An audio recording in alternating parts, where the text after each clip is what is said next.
24th, 2021, a college student named Miya Marcano walked into her Orlando apartment to grab her luggage for a routine weekend trip home. She never walked out.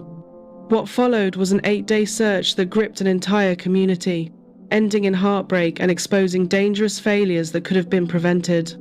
This is a story about trust, shattered by someone with unfettered access to a young woman's home, about warning signs ignored, and about a family's relentless fight to turn their daughter's death into lasting change.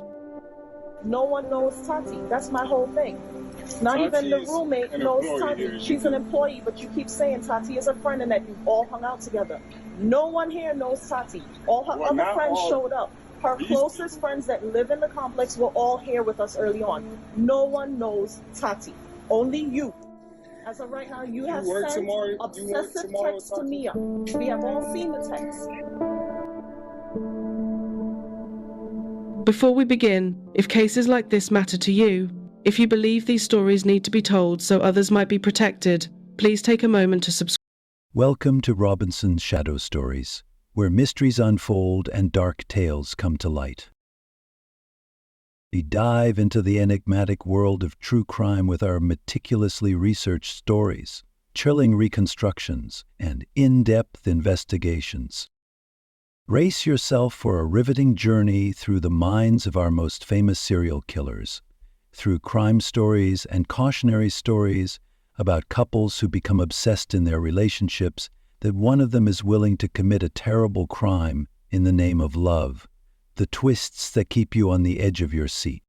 From unsolved mysteries to infamous cases, join us as we navigate the labyrinth of crime, uncovering the secrets that linger in the shadows. Drop your comments below, share your insights, and let's form a community that dives headfirst into the shadows. Together we'll navigate the complexities of these stories, one shadow at a time. So let's dive in. 19 years old and full of ambition, Miya Marcano had built a life in Florida that she loved. Born in Pembroke Park to parents Marlon and Emma, she grew up alongside her younger brother, Marlon Jr., whom she affectionately called Munchie. Though her parents had separated when she was young, the family remained closely knit. Miya even developed a warm relationship with her stepmother, Giselle. Those who knew her described someone magnetic, ambitious, adventurous, fiercely loyal, and deeply protective of her little brother. She carried an energy that drew people in naturally. When the time came to plan her future beyond high school, leaving Florida was never an option. She initially set her sights on the University of Central Florida before eventually enrolling at Valencia College to pursue an associate degree in the arts. Her dreams pulled her in multiple directions, perhaps sports medicine, maybe physiotherapy, but the creative world called to her just as strongly. Fashion and design captivated her imagination, and she was a familiar face at local carnival celebrations. For someone like Miya, the Sunshine State offered endless opportunities for festivals, fairs, and the vibrant social life she thrived in. During her time at Valencia, Miya lived at the Arden Villas apartment complex near the University of Central Florida campus. The sprawling development housed primarily students, and she'd managed to secure a job right there at the complex, helping to lease apartments. It was the perfect arrangement: no commute, flexible hours that worked around her class schedule, and steady income.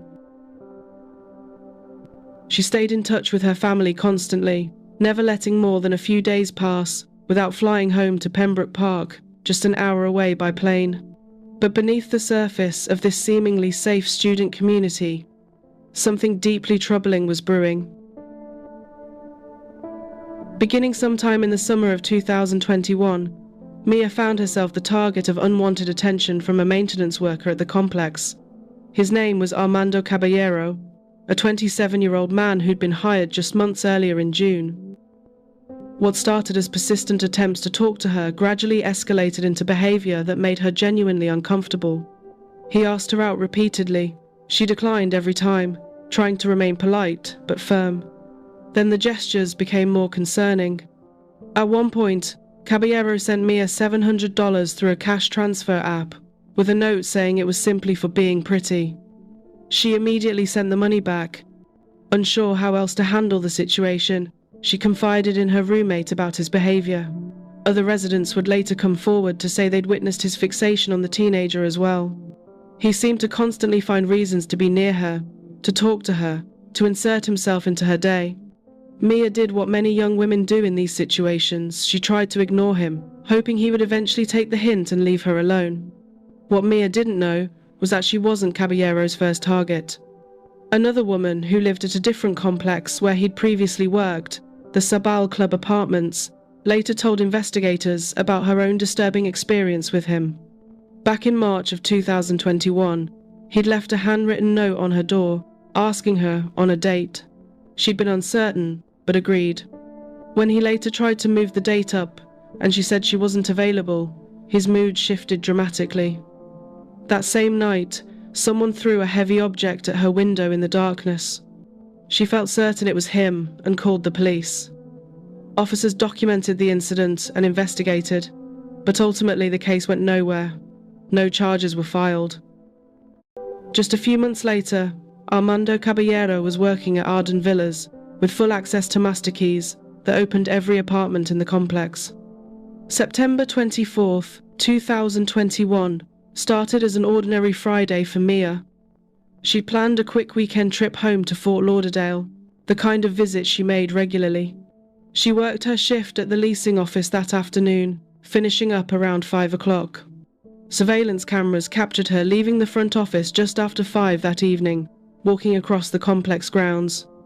She headed to her apartment to grab her packed luggage and head straight to the airport. Her family expected a text any minute saying she was boarding her flight. That text never came. What authorities would later piece together painted a chilling picture. At 2:14 that afternoon, more than 3 hours before Miya finished work, a master key fob had been used to enter her apartment. This wasn't her key. The electronic access log showed it belonged to Armando Caballero. At 4:34, while Miya was still at the leasing office, that same master key accessed her unit again. 17 minutes later, at 5:09, surveillance footage captured Miya herself entering the apartment complex, visible in her work clothes, walking purposefully toward her home. It was the last time anyone would see her alive. At 5:52 that evening, security cameras recorded Caballero's vehicle leaving the Arden Villas complex. Inside Miya's locked apartment, signs of a violent struggle would soon be discovered. A small bookcase had been pushed against her bedroom door from the inside, as if someone had tried to barricade themselves in. Her bed was unmade, sheets disheveled. A pillow bore a dried patch of what appeared to be blood. Jewelry lay broken and bent on the floor. Her luggage sat ready by her desk, packed and waiting for a trip she would never take. And there, among her belongings, was her childhood teddy bear, the one her family said she never travelled without, no matter how brief the visit. By 9:30 that Friday night, Miya's family could no longer rationalise away her silence. She always communicated. She always checked in. Orange County Sheriff's Office. This line is being recorded. This is Operator Winstead. How may I help you? Hi, I'm calling to find out if I can have a wellness check. They called the Orange County Sheriff's Office and requested an immediate welfare check. Deputy Samir Paulino arrived at the Arden Villas complex at 10:02 that night. He found no one home. The exterior looked normal, nothing obviously wrong. He waited for her roommates to arrive with the key. Once inside, they knocked on Miya's locked bedroom door. No response. They tried to force it open but couldn't. Something was blocking it from inside. Paulino eventually managed to access the room through her window and discovered the bookcase pressed against the door. What he found inside should have immediately triggered a criminal investigation. The disturbed bedding, the blood on the pillow, the broken jewelry scattered about, the luggage packed and ready, all of it pointed to something seriously wrong. Yet Deputy Paulino discussed what he'd seen with his supervisor, Corporal Kenneth Dale, and neither of them notified the Criminal Investigations Division. Paulino classified Miya as a voluntary missing person, not a missing endangered person, then left to respond to other calls. Miya's family arrived from Pembroke Park around 3 in the morning, desperate and terrified. They immediately noticed things Paulino had apparently overlooked or dismissed. Under her bed sat a yellow storage box she'd need for a trip. That teddy bear she treasured sat abandoned. They tried to make the deputy understand the significance of these items, the urgency of the situation. 1 hour later, at 4 in the morning, an unexpected visitor appeared in front of Mia's apartment building. You keep mentioning Tati and no one knows Tati. The roommates don't even know Tati. You've been sleeping since 10 You keep o'clock, saying and all of a Tati is sudden a you're showing friend. up here at 4 o'clock in the morning Because me looking for and me. Tati were conversating about it, so I finally, it came Okay, up. but Should I go Tati and is see if I someone- see anything? No one knows Tati. That's my whole thing. Not even the Tati's roommate an knows employee Tati. here. She's an employee, but you keep saying Tati is a friend and that you've all hung out together. No one here knows Tati. All her Well, other not friends all showed up. Her these closest friends that live in the complex were all here with us early on. No one knows Tati. Only you. As of right now, you have work sent tomorrow- you work obsessive tomorrow, texts to Tati? Mia. We have all seen the texts. You talked about giving her your life savings. You cash out her money, and you claim that you weren't in touch. Who told her gave It's her on life text. savings? I never As a said matter of that. fact, we're going to get a police report to pull your phone records if that's the case. There's evidence of obsession. You're fascinated with It's me. not only from my side, so don't try to make this No like one, I'm a no stalker. one's saying that. It takes She's not two. here to defend There's- herself right now, so obviously we she's gotta talk to missing. you. So we're talking to And you, I who've been going completely back and respect forth that. I on understand text. that. That so is your cool. family. Right. But until we figure out what's going on, just don't beat me up. No Nobody one's ain't beating beating you If you up. up. I'm guilty, But why you would I put yourself in the middle right here. You brought yourself over here. Because we're concerned. You're concerned. Why weren't you concerned hours ago? I just found out. We didn't think it was serious. I don't even know how Tati found out. She Somebody's told me missing and you don't think it's serious. Someone maybe that they hanging out. They got this place right here. They go downtown. I don't know. Maybe her phone's off. I don't know what she. she was supposed to show up for a flight and didn't show up. It was Armando Caballero, accompanied by his roommate. He was off duty. He had no reason to be there at that hour. Mia's family, who'd heard enough about his harassment to recognize him immediately, found his presence deeply unsettling. The guard working at the complex noticed something alarming in the back seat of Caballero's car. He spotted what appeared to be Mia's pink blanket, along with a screwdriver and a cell phone case. Without a warrant, police couldn't search the vehicle. The guard even lifted fingerprints from Mia's window using tape and tried to give them to Deputy Paulino, but Paulino told him to keep the tape in case it was needed later, reportedly with a smirk on his face. He told the guard the case wasn't a priority. Despite all the red flags, detectives felt they lacked sufficient evidence to arrest Caballero, and he left the complex. A background check revealed troubling history. In 2017, he'd been convicted of aggravated assault with a deadly weapon. Back in 2013, he'd been arrested for using an improvised explosive device in a college dormitory at Warner University, which he claimed was a prank, and for discharging a weapon on school property. Fortunately, no one had been injured in that incident, but it painted a picture of someone with a pattern of dangerous, impulsive behavior. By later that morning, a different deputy was notified about the case and immediately recognized how badly it had been mishandled. He contacted missing persons detectives right away, and a proper investigation finally began. It's been 3 long days since anyone has heard from Miya Marcano. Mia, baby girl, if you can hear me, if you're seeing me, we're here. A desperate plea to bring 19-year-old Miya Marcano home, her family hopeful that she's alive and okay. I believe Armando may have given us a sign that Mia's in the area. It's just what I feel personally in my heart. Her family, some even coming in town from South Florida, joining volunteers Tuesday in the search for Miya. And her father, speaking with Local 10 today, says he's beyond worried. The relationship that we have is, it's like we communicate hundreds of times in one day, and to not be able to hear from her or know where she is, it's like really breaking my heart right now. It was now September 25th, and crucial hours had been lost. That same day, Mia's family, convinced Caballero knew far more than he was saying, began their own surveillance. They watched his apartment from their car, waiting. That afternoon, they saw him emerge carrying a backpack, wearing a glove, and holding a pink blanket. The family recognized it instantly as Mia's. They called the police immediately. Officers arrived and Caballero gave permission for Mia's family to walk through his apartment with police present, though they couldn't touch or move anything without a proper search warrant. Hours crawled by as authorities worked to obtain that warrant. It was finally approved just after 9:30 that night, more than 24 hours after Miya had first been reported missing. Shortly after the warrant was secured, Caballero sent a single text message, then he vanished. 3 agonizing days passed, with no word from either Miya or Caballero. Authorities analyzed Caballero's phone data, searching for any clue about where he might have taken Miya. They discovered he'd created a fake maintenance request for Mia's apartment at 7:01 on the evening she disappeared, a call that was never made by Miya or her roommates, clearly manufactured to create an alibi. 10 minutes later, he contacted the apartment office staff, asking to be let in through the complex gates. Mia's own key fob was swiped at her unit, but no one entered. The phone data revealed something else.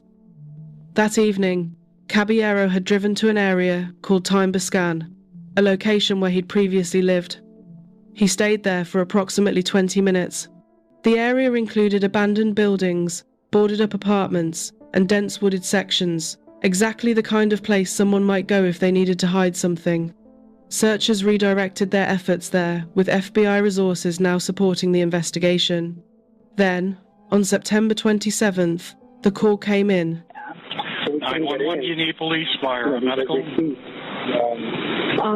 We found a suicide on property. Okay, and is there a unit, or is that the unit number 525 where you found him? No, they're in the garage.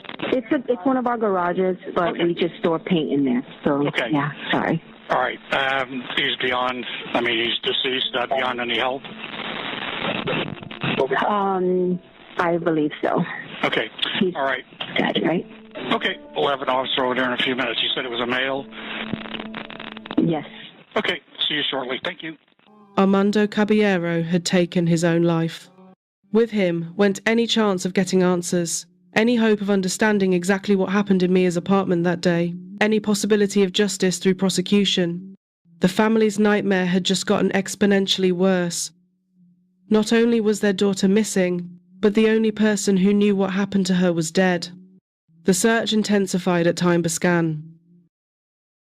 On October 2nd, 8 days after Miya disappeared, searchers made the devastating discovery the entire community had feared. Approximately 18 miles from Arden Villas, in an overgrown, trash-strewn wooded area near the abandoned portion of the Time Bascan apartments, they found human remains. The body was identified as Miya Marcano. She'd been bound with black duct tape around her wrists and ankles. More tape covered her mouth. She was wearing the jeans she'd had on the day she vanished, along with her bra and a robe. Her red purse lay nearby, containing the shirt she'd been wearing in the surveillance footage and her identification. She was still wearing a necklace with a charm bearing her name.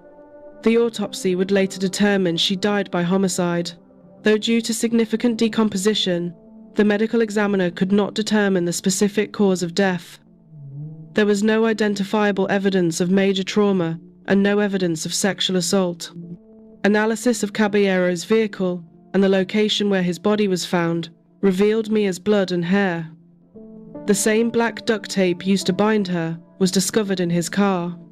His body showed what appeared to be bite marks on 2 of his fingers and other injuries consistent with a recent physical struggle.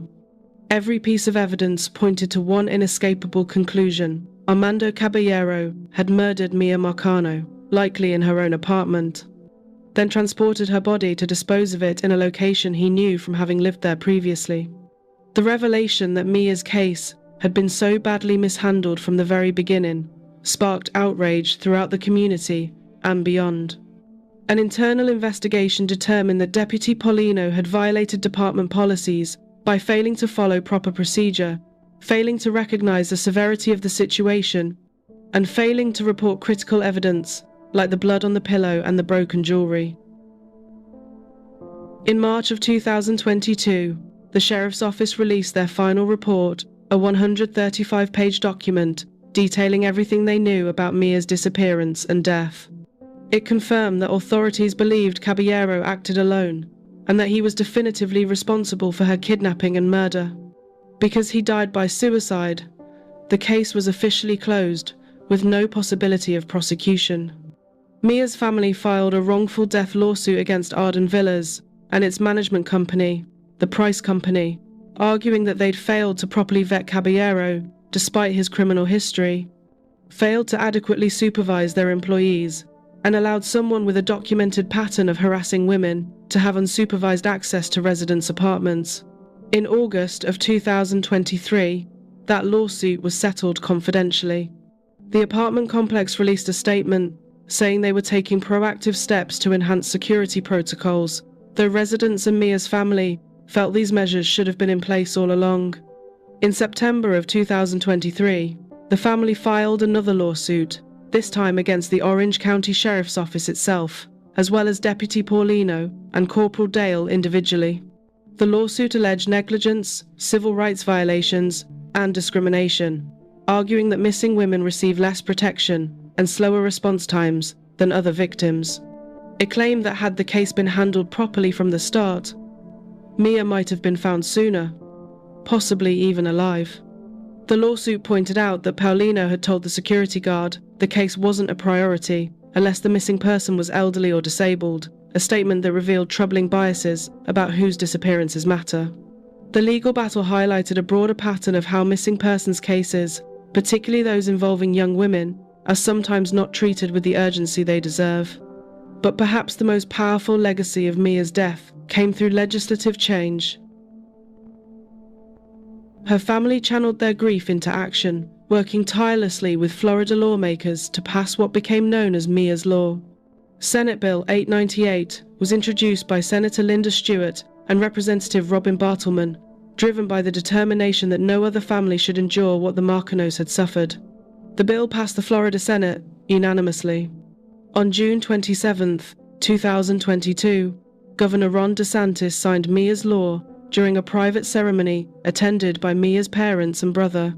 The legislation, which took effect on July 1st of that year, fundamentally changed safety requirements for residential rental properties throughout Florida.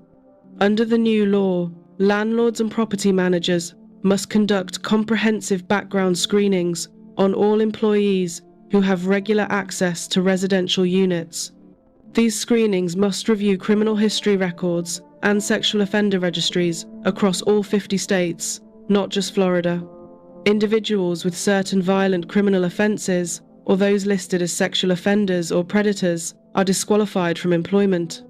The law also increased the required notice period for maintenance staff accessing a unit from 12 hours to 24 hours, giving residents more warning and control over who enters their homes and when. Additionally, it mandated that apartment complexes maintain detailed logs tracking every set of keys issued, documenting who has access to which units and when. The goal was simple, particularly young people living alone, would have stronger protections against those entrusted with access to their most private spaces. Mia's family didn't stop there. They established the Miya Marcano Foundation, dedicated to supporting, educating, and providing resources to families of missing persons, while advocating for the protection of students and other vulnerable individuals. The foundation actively assists in searches for other missing people and offers support to families navigating the nightmare they once faced. There are still so many unanswered questions. What exactly happened in those moments inside her apartment? Did she have time to realize what was happening? Did she try to use that bookcase to barricade herself in her room? How long did she suffer? These questions haunt her family every single day, and they will never have answers. Armando Caballero took those answers with him. What we do know is this: Miya Marcano was 19 years old, full of dreams and plans and love for her family. She deserved to feel safe in her own home. She deserved to have her concerns about harassment taken seriously. She deserved a justice system that treated her disappearance with immediate urgency. And she deserved to live. The changes that came after her death, the law that bears her name, the foundation working in her memory, the heightened awareness about apartment safety, These are cold comfort to a family that would give anything to have her back. But they represent a commitment that Mia's life and her death will mean something. That other families might be spared this grief. That other young people might be safer because of lessons learned too late for Miya herself. Her pictures may fade with time, as her mother said, but the impact of her story will not.